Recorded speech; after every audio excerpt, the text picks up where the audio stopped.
పేతురు రాసిన 2వ పత్రిక 3వ అధ్యాయం 16 వచనాలు చదువుతాము. తెలుగులో స్పష్టంగా కొంచెం చదివి సహాయం చేయమని అడుగుతున్నాను. పేతురు రాసిన 2వ పత్రిక 3వ అధ్యాయము 15, 16 వచనాలు. 2వ పేతురు 3వ అధ్యాయము 15, 16 వచనాలు. మరియు మన ప్రభు యొక్క దీర్ఘశాంతము రక్షణార్థమైనదని ఎంచుకొనడి. అలాగూ మన ప్రియ సహోదరుడైన పౌలు కూడా తనకు అనుగ్రహింపబడిన జ్ఞానము చొప్పున మీకు రాసి ఉన్నాడు. మన ప్రియ సహోదరుడైన పౌలు అని పేతురు చెప్తున్నారు. దేవుడు ఆయనకు అనుగ్రహించిన జ్ఞానము చొప్పున ఆయన వ్రాసి ఉన్నాడు. వీటిని గూర్చి తన పత్రికలన్నిటిలోనూ బోధించుతున్నాడు. అపోస్తుడైన పౌలు ఆయన పత్రికలన్నిటిలో కొన్ని సంగతులు బోధించాడంట. అయితే వాటిలో కొన్ని సంగతులు గ్రహించుటకు కష్టమైనవి. వీటిని విద్యా విహీనులను అస్థిరులైన వారును తక్కిన లేఖనములను అపార్థము చేసినట్లు తమ స్వకీయ నాశనమునకు అపార్థము చేయుదురు. మళ్ళొక్కసారి చదువు కొంచెం. వీటిని గూర్చి పౌలు గారు కొన్ని వాక్యాలు ఆయన పత్రికలన్నిట్లో రాశారంట. అయితే వాటిని గురించి తన పత్రికలలో బోధిస్తున్నాడు. అయితే వాటిలో కొన్ని సంగతులు ఆయన రాసిన వాటిలో కొన్ని సంగతులు గ్రహించుటకు కష్టమైనది. కొంతమందికి అది గ్రహించడానికి కష్టం అవుతుందంట. అది ఏంటిదో చెప్తాను. ఆయన ఏమంటున్నాడు, ఏమిటి గ్రహించడానికి కష్టమవుతుంది చెప్తాను. వీటిని విద్యా విహీనులను, విద్యా విహీనులు అంటే బైబిల్ చదవడానికి రాని వాళ్ళు కాదు, బైబిల్ గ్రహించడానికి రాని వారు. చదువుతారు, న్యూస్ పేపర్ చదివినట్టు బైబిల్ చదువుతారు, కానీ దైవ జ్ఞానము లేనివారు, వాక్య జ్ఞానము లేనివారు, అస్థిరులైన వారును, అస్థిరులైన ఊరికే గాడికి అటు ఇటు మాట్లాడేవారు, తక్కిన లేఖనములను అపార్థము చేసినట్లు. ఇది పౌలు రాసిన పత్రికలే కాదు, వీళ్ళు అన్ని వాక్యాలను అట్లనే అపార్థం చేసుకుంటారు. తక్కిన లేఖనములు అపార్థము చేసుకున్నట్లు తమ స్వకీయ నాశనమునకు అపార్థము చేయుదురు. వాక్యాన్ని తప్పుగా అర్థం చేసుకుంటే ఇంకా నష్టం వస్తుంది, నాశనం వస్తుంది. ఇప్పుడు పౌలు రాసేది ఏమిటి అని అంటే, మీరు నీతిమంతులు, పరిశుద్ధులు, పవిత్రులు అని చెప్తున్నాడు. మళ్ళా పాపం చేస్తున్నారని కూడా చెప్తున్నాడు. పాపం చేసేటోళ్ళని పరిశుద్ధులను ఎట్లా పిలుస్తారు అని వాక్యం తెలియని వాడు అడుగుతాడు. పాపం చేస్తున్న వ్యక్తిని పరిశుద్ధులు అని ఎట్లా అంటావు పౌలు? వాళ్ళు పాపం చేస్తున్నారుగా అని అంటాడు. పాపం చేస్తున్న వాళ్ళను నీతిమంతులు అని ఎట్లా పిలుస్తావు పౌలు? వాళ్ళు పాపం చేస్తున్నారుగా అని వాక్యము తెలియని వాళ్ళు అంటారు. ఇప్పుడు మనం ఏం చదువుకున్నాము? ఆయన ఎట్టివాడో మనము కూడా ఈ లోకంలో అట్టివారము. మన ప్రవర్తన చూస్తే ఆహా యేసుప్రభులాగా ఉన్నామమ్మా, చూస్తున్నా నేను అని అంటారు వాళ్ళు. ఎందుకంటే మనమేమో వాక్యమును బట్టి చెప్తున్నాం. దేవుడు మనల్ని ఆయన ఎట్టివాడో అట్టివారుగా చేశాడు. కానీ మన ప్రవర్తన యేసుప్రభులాగా ఉందా? లేదు కదా. మనమేమో సువార్తను బట్టి, దేవుడు మనకు నూతన జన్మ కలుగజేయుటను బట్టి, మనల్ని నూతన సృష్టిగా చేయుట ద్వారా యేసుక్రీస్తు స్వరూపంలో సృష్టించాడు. కానీ వానికేమో వాక్యం తెలియదు కదా, సువార్త తెలియదు కదా. మనం నీతిమంతులము, దేవునంతటి నీతిమంతులము, మాలో మచ్చ లేదు, కలంకం లేదు అని అంటే ఏ జోకులేస్తున్నావు కూర్చొని ఎట్లా కనబడుతున్నామేమో వింటున్నా కొలది రెచ్చిపోయి ఏమేమో చెప్తున్నావు. నీలో మచ్చ మడత కలంకము లేదా? యేసు ప్రభు ఎట్టున్నావో నువ్వు అట్లున్నావా ఈ లోకంలో? సువార్త అర్థం కాని వాడు అంటాడా అన్నాడా? అంటాడు. మనం ఇప్పుడు 1 కొరింథీలో, ఎఫెసీ పత్రికలో, పేతురు పత్రికలో కూడా టైం ఉంటుందో ఉండదో కానీ దేవుని బిడ్డలు పాపము క్రియలు చేస్తూ ఉన్న వాళ్ళని నీతిమంతులు అని పిలుస్తుంటాడు. వాళ్ళు పాపపు క్రియలు చేస్తూ ఉన్నా వాళ్ళను పరిశుద్ధులు అని పిలుస్తుంటాడు. వాళ్ళు చేస్తుంది. నేను ఒక మాట అడుగుతా, రక్షణ పొందిన వాళ్ళు ఎంతమంది ఉన్నారు? దేవుని పోలికలో ఉన్న వాళ్ళు ఎంతమంది ఉన్నారు? ఉన్నారు కదా. మీరు ఎప్పుడన్నా అబద్ధం ఆడతారా? ఆడమని అబద్ధం ఆడకండి. ఆడతారు కదా. మరి అబద్ధం ఆడటం లేచిపోయి పోలికలు ఉన్నట్ట. మరి అదే సమస్య.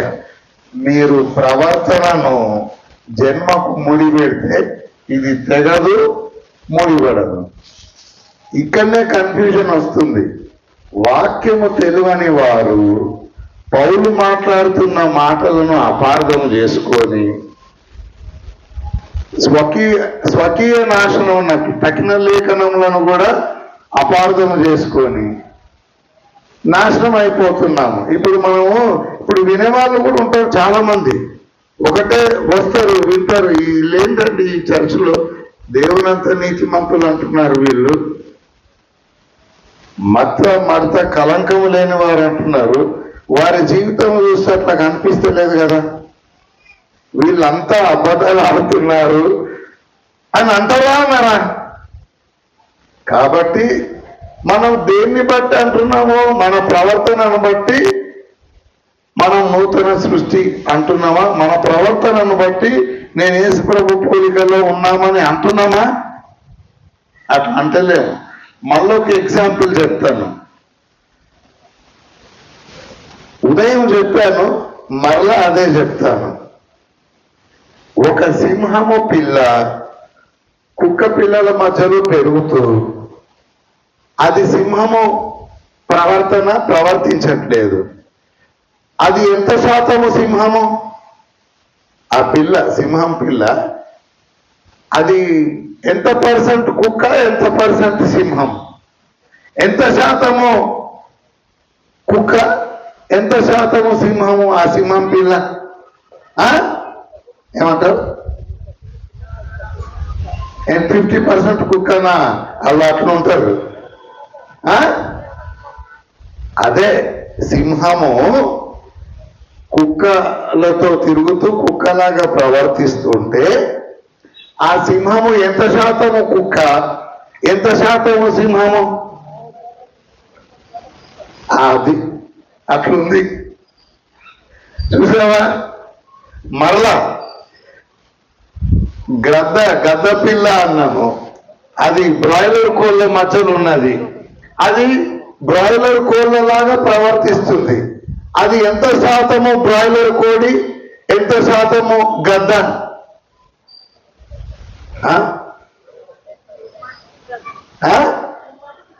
100% గద్ద. ప్రవర్తన అట్లా లేదు, కానీ 100% గద్దనే. అది 1% కూడా బ్రాయిలర్ కోడి కాదు. దాని ప్రవర్తన బ్రాయిలర్ కోడి లాగా ఉంది, కానీ అది ఎంత శాతం గద్ద? అర్థమవుతుందా? ఇప్పుడు ఒక సింహము కుక్కల మధ్యలో పెరుగుతున్నది. సింహము ప్రవర్తన లేదు దానికి. అది ఎంత శాతము కుక్క? 10% కుక్కనా? అది 100% సింహమే. 1% కూడా కుక్క కాదు. ప్రవర్తన మాత్రము కుక్కలాగా ప్రవర్తిస్తుంది. నీతిమంతులు పాపము చేస్తే ఆ పాపపు క్రియ పాపులది, అంటే కుక్క వంటిది. మన ప్రవర్తన అట్లుంది, కానీ మనం ఎంత శాతం నీతిమంతులము? ఏంటి? 100% నీతిమంతులమే. ప్రవర్తన మాత్రం అట్లా లేదు. అర్థమవుతుందా? ఇది కన్ఫ్యూజ్ కావద్దు మీరు. ఇట్లా కన్ఫ్యూజ్ అయితే ప్రాబ్లమ్స్ వస్తాయి. ఇప్పుడు అపోస్తలుడైన పౌలు దేవుని బిడ్డలు నీతిమంతులకు తగిన ప్రవర్తన ప్రవర్తించకపోతే మీరు ఎందుకు ఒకరినొకరు మోసం చేస్తున్నారు? ఎందుకు మీరు అబద్ధాలు ఆడుతున్నారు? మీరు నీతిమంతులు కదా, పరిశుద్ధులు కదా, కడగబడ్డారు కదా అని అంటున్నారు. మీరు 100% సింహము కదా, మీరు 100% నీతిమంతులు కదా, మళ్ళీ ఆ కుక్కల వాళ్ళు ఎందుకు ప్రవర్తిస్తున్నారు అని అడుగుతున్నారు. కానీ వాళ్ళని కుక్క అంటుండా? ప్రవర్తన కుక్కలా ఉంది, కానీ వాళ్ళు ఎవరు? సింహములు. అంటే 100% నీతిమంతులు, ప్రవర్తన మాత్రము పాపుల వలె ప్రవర్తిస్తున్నారు. పాపపు ప్రవర్తన ప్రవర్తిస్తున్నారు, కానీ వారు మాత్రము నీతిమంతులే. అదేంటి సార్, రెండు మాటలు మాట్లాడతారు మీరు? నీతిమంతులు అంటారు, పాపపు ప్రవర్తన ప్రవర్తిస్తున్నారు అంటారు. అట్లుంటుంది వాక్యంలో. ఇప్పుడు చూద్దాం కన్ఫ్యూజ్ కాకుండా. కొరింథీయులకు రాసిన మొదటి పత్రిక. మరలా సింహము కుక్కలాగా ప్రవర్తిస్తే ఎంత శాతం సింహం అది? అది 100% సింహమే. ప్రవర్తన అట్లా లేదు.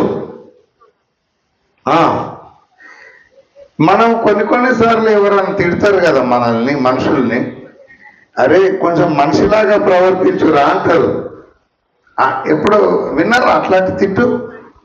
కొంచెం మనిషిలాగా ప్రవర్తించు అంటాడు. ఎందుకంటే నువ్వు 100% మనిషివే కదా, ప్రవర్తన మాత్రం మనిషిలాగా లేదు. కొంచెం మనుషుల్లాగా ప్రవర్తించండి రా అని అంటారు కదా. నీ ప్రవర్తన మనిషిలాగా లేదు, కానీ నువ్వు మాత్రం 100% మనిషివి గనుక మనిషిలాగా ప్రవర్తించు. నీవు 100% నీతిమంతుడవే కాబట్టి నీ ప్రవర్తన నీతిమంతులకు తగినట్టుగా ఉండు అని అంటున్నాడు. ఎప్పుడు కూడా దేవుని బిడ్డలు పాపపు ప్రవర్తన చేయరా? చేయరా? చేస్తారు. అయితే పాపుల అగో ఇక్కడనే తేడా వస్తుంది. మరలా మీరు ప్రవర్తనతో వాళ్ళ జన్మను ముడిపెడుతున్నారు. పాపపు ప్రవర్తన చెయ్యరా దేవుని బిడ్డలు? చేయకూడదు, కానీ చెయ్యరా? చేస్తారు. వాళ్ళు పాపులా నీతిమంతులా? నీతిమంతులే, కానీ పాపుల వలె ప్రవర్తిస్తున్నారు. ఈ క్లారిటీ మనకు ఉండాల. కానీ ఇప్పుడు దేవుని బిడ్డలు దొంగతనం చేసిండ్రు అనుకో, ఇప్పుడు వాళ్ళు నీతిమంతులా? నీతిమంతులే, కానీ దొంగల వల్ల దొంగతనం చేస్తున్నారు. ఈ దొంగతనం చేసి కూడా నేను నీతిమంతున్నే అని పోలీసునికి చెప్పినావు అనుకో, అతనికి వాక్యం తెలియదు కాబట్టి ఏంట్రా నువ్వు దొంగతనం చేసి మళ్ళా నీతిమంతుడు అంటావు అని వాడు 4 ఎక్కువ తగిలిస్తాడు మనకు. కాబట్టి సువార్త తెలియని వాళ్లకు మన భాష అర్థం కాదు. సువార్త తెలిసిన వాడికి మాత్రము మనం ఏమంటున్నామో అర్థమవుతుంటది. మనం నీతిమంతులమే, నీతి ప్రవర్తన నేర్చుకోవాలి. కొరింథీయులకు రాసిన పత్రిక 6వ అధ్యాయం 5వ వచనం.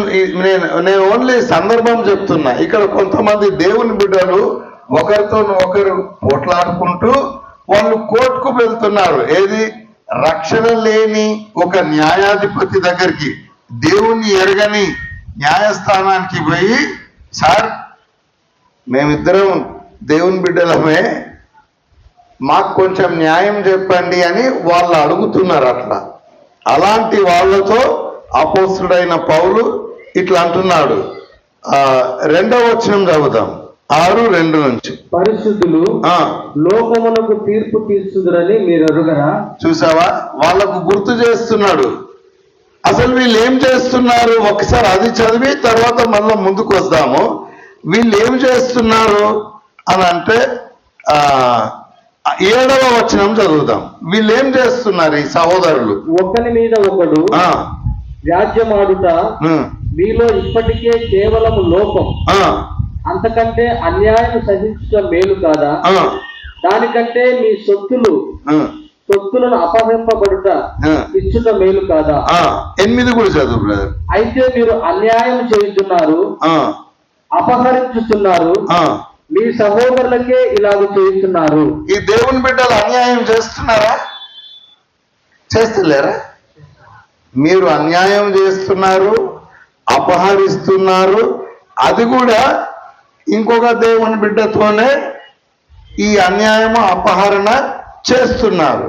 ఇప్పుడు మరలా 2వ వచనానికి వద్దాం. ఇది వీళ్ళు చేస్తున్న పాపం. 2వ వచనం. పరిశుద్ధులు లోకమునకు తీర్పు తీర్చుదురని మీరు ఎరుగరా? వీళ్ళు ఒకరికొకరు అన్యాయం చేసుకుంటున్నారు, మళ్ళా జడ్జి దగ్గర పోతున్నారు. అయితే పౌలు అంటున్నాడు, మీరు పరిశుద్ధులు.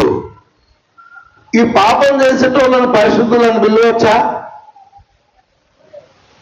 పిలుస్తున్నాడు కదా. వాళ్ళు ఎవరో వాళ్లకు గుర్తు చేస్తున్నారు. పరిశుద్ధులు లోకమునకు తీర్పు తీరుస్తారని మీరు ఎరగారా? మీ స్థితి మనం ఇంతకు ముందు మధ్యాహ్నం చూసుకున్నాము. దేవుడు క్రీస్తేసినందు మనల్ని మాస్టర్ పీస్ లాగా సృష్టించాడు కదా. సృష్టి అంతట్లో దేవుని తర్వాత యేసు ప్రభు పోలికలో యేసు ప్రభు మనల్ని సృష్టించాడు. దేవదూతల కంటే శ్రేష్టంగా మనల్ని సృష్టించాడు. అందుకొరకే మనం చూసిన స్కిట్లో తండ్రి అయిన దేవుడు యేసు ప్రభుతో పాటు కూర్చోబెట్టాడు మనల్ని. ఎందుకు అట్లా అని అంటే యేసు ప్రభు పోలికలో యేసును నమ్మిన వారిని సృష్టించాడు దేవుడు. దూతల కంటే ఎంతో ఉన్నతంగా, అంత ఉన్నతంగా సృష్టించాడు. కాబట్టి మనము దూతలకు కూడా తీర్పు తీరుస్తాము. తీర్పు అంటే పరిపాలిస్తాము. మీరు దూతలకు తీర్పు తీరుస్తారని మీరు ఎరగరా? ఈ జీవన సంబంధమైన సంగతులను గూర్చి మరి ముఖ్యముగా తీర్పు తీర్చవచ్చును కదా. 3వ వచనం చదువు. కాబట్టి ఈ జీవన సంబంధమైన వ్యాజ్యములు మీకు కలిగిన ఎడల వాటిని తీర్చుటకు సంఘములో తృణీకరింపబడిన వారిని కూర్చుండబెట్టుదురా? చూసారా, విశ్వాసులు కొట్లాడుకుంటున్నారు. మీకు అర్థం కావడానికి ఇట్లా చెప్తున్నాను. విశ్వాసులు కొట్లాడుకుంటున్నారు. వీళ్ళు ఎవరు విశ్వాసులు అంటే పరిశుద్ధులు. వీళ్ళు ఎవరు అంటే లోకమునకు తీర్పు తీరుస్తాం ఫ్యూచర్ లో. యేసు ప్రభు ఆయన రాజ్యాన్ని ఈ లోకంలో స్థాపిస్తాడు కదా. అప్పుడు మనమే తీర్పు తీరుస్తాము లోకానికి. మనం లోకానికి తీర్పు తీరుస్తాము, పరిశుద్ధులము, దేవదూతలకు కూడా తీర్పు తీరుస్తాము. ఇప్పుడు వీళ్ళు ఇట్లా అంటున్నారు, సార్ ఒక జడ్జిను పట్టుకొచ్చారు, ఆ జడ్జికు రక్షణ లేదు, ఆయన పాపి, నీతిమంతుడు కాదు, నరకం పోయేవాడు. ఆయనను పట్టుకొచ్చి, సార్ మేము ఎవరం తెలుసా? పరిశుద్ధులం. మేము లోకానికే తీర్పు తీరుస్తాం, దేవదూతలకే తీర్పు తీరుస్తాం.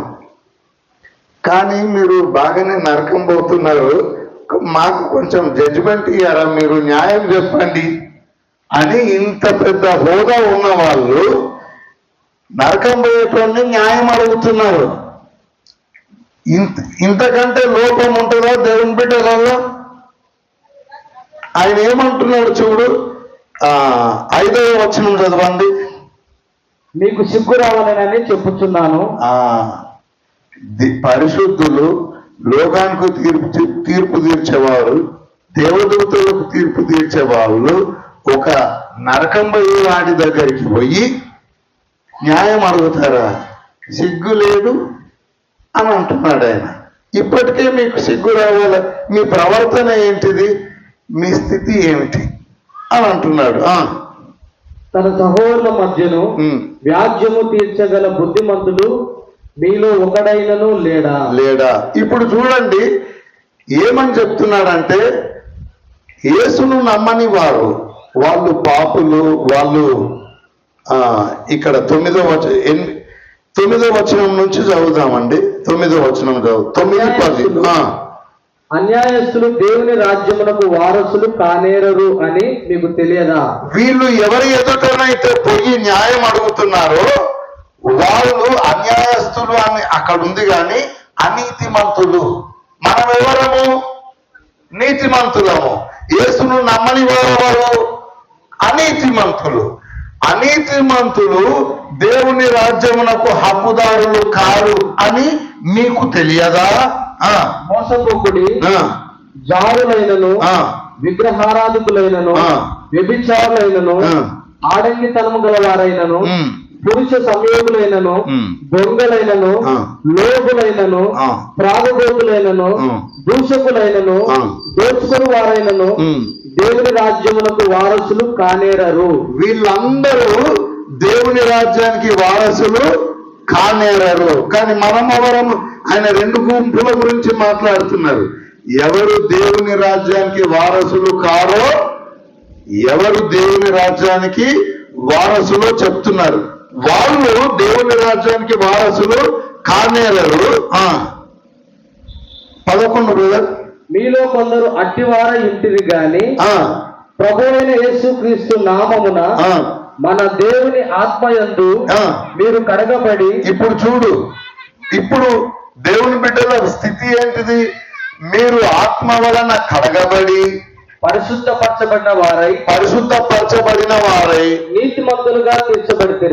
నీతిమంతులుగా మీరు నీతిమంతులు కదా, మీరు కడగబడిన వారు కదా, మీరు పరిశుద్ధులు కదా.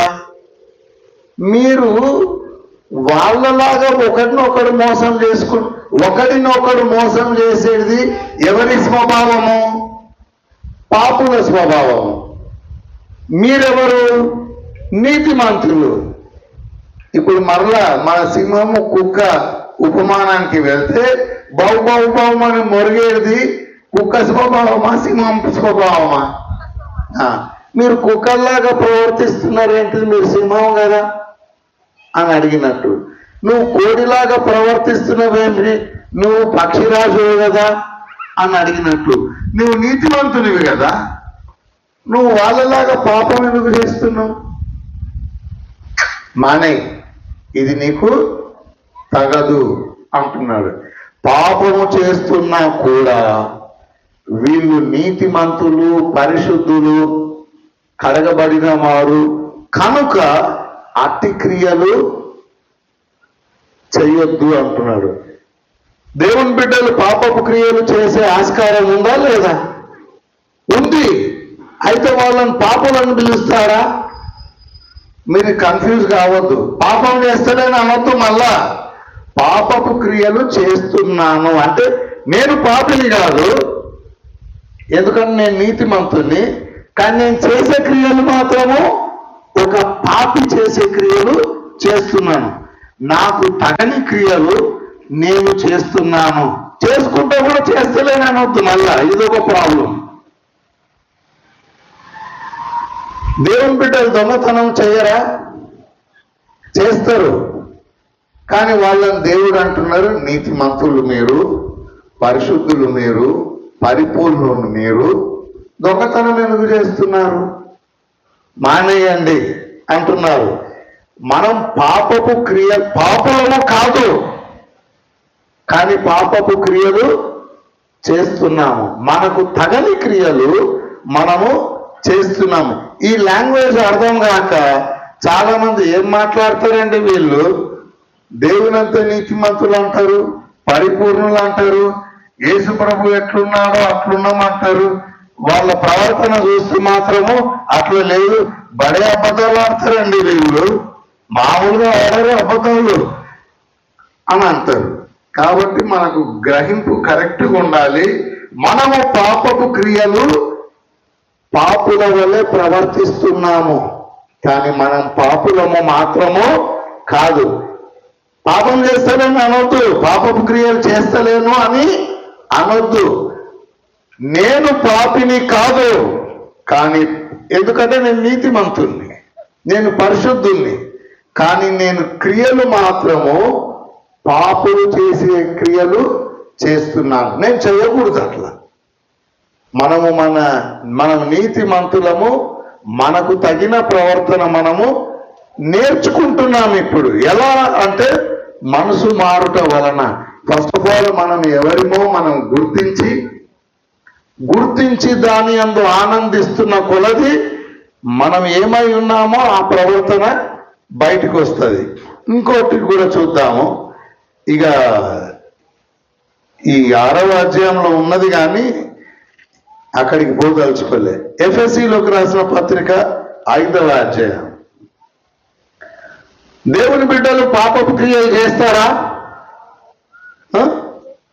చేస్తారు. వాళ్ళు పాపులా? ఈ క్లారిటీ వాళ్ళు పాపులు కాదు. పాపపు క్రియలు, పాపులు చేసే క్రియలు వీళ్ళు కూడా చేస్తున్నారు, కానీ వాళ్ళు పాపులు కాదు. చేయొచ్చునా? చేయకూడదు. అట్లా మనం నీతిమంతులము గనక అది మనకు తగదు. ఎఫెసీ 5:1 మొదటి వచనం చదువుదాం. కావున మీరు ప్రియులైన పిల్లల వల్లే దేవుని పోలి నడుచుకునుడి.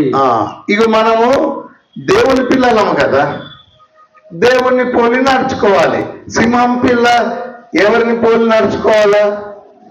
సింహంను పోలి నడుచుకోవాలి. ఏది మనకు పోలిన నడక కాదో చెప్తున్నాను. 3వ